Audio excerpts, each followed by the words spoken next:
প্রাক্তন কেন্দ্রীয় মন্ত্রী নিশীথ প্রামাণিকের খাস তালুক বলে পরিচিত তার বাড়ির এলাকা ভেটাগুড়িতে বন্ধের প্রতিবাদে মিছিল করল তৃণমূল দলের পক্ষ থেকে। এদিন সকালে ভেটাগুড়ির বিভিন্ন এলাকায় বিজেপির ডাকা বন্ধের বিরুদ্ধে মিছিল সংগঠিত হয়।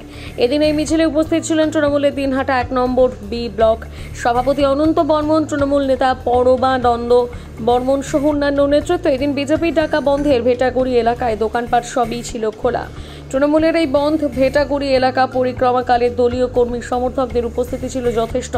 হাটবাজার দোকানপাট খোলা থাকার পাশাপাশি এলাকার স্কুলগুলোও ছিল খোলা।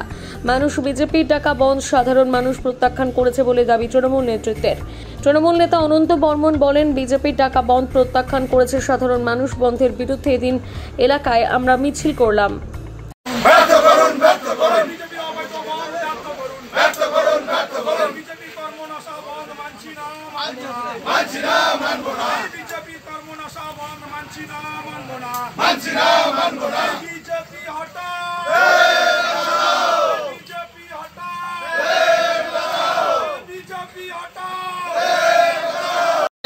বিজেপি যে আজকে 12 ঘন্টার জন্য বন্ধ রেখেছিল, বিজেপির এই অনৈতিক বন্ধ বাংলার মানুষ প্রত্যাখ্যান করেছে।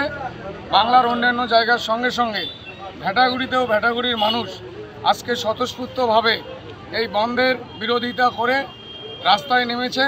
সমস্ত দোকানপাট সব যথারীতি স্বাভাবিকভাবেই খুলছে এবং হাট বাজার সব স্বাভাবিক আছে। মানুষ বাজারেও আসছে।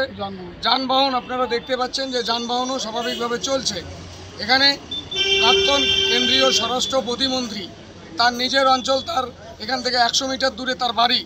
আপনারা দেখতে পাচ্ছেন যে এই জায়গাও এই ভেটাগুড়ি বাজারের মানুষ, সাধারণ ব্যবসায়ী থেকে শুরু করে সবাই বিজেপির এই কর্মনাশা বন্ধকে সমর্থন করছে না। তারা সবাই আজকে দোকানপাটে যেমন একদিকে খুলেছে, হাটবাজারে মানুষ আসছে, এমনকি যানবাহনও স্বাভাবিকভাবে চলছে। জনজীবন পুরোপুরি স্বাভাবিক আছে। বিজেপির বন্ধ অন্যান্য জায়গার সঙ্গে সঙ্গে ভেটাগুড়ির মানুষও বিজেপির এই সর্বনাশা বন্ধকে প্রত্যাখ্যান করেছে।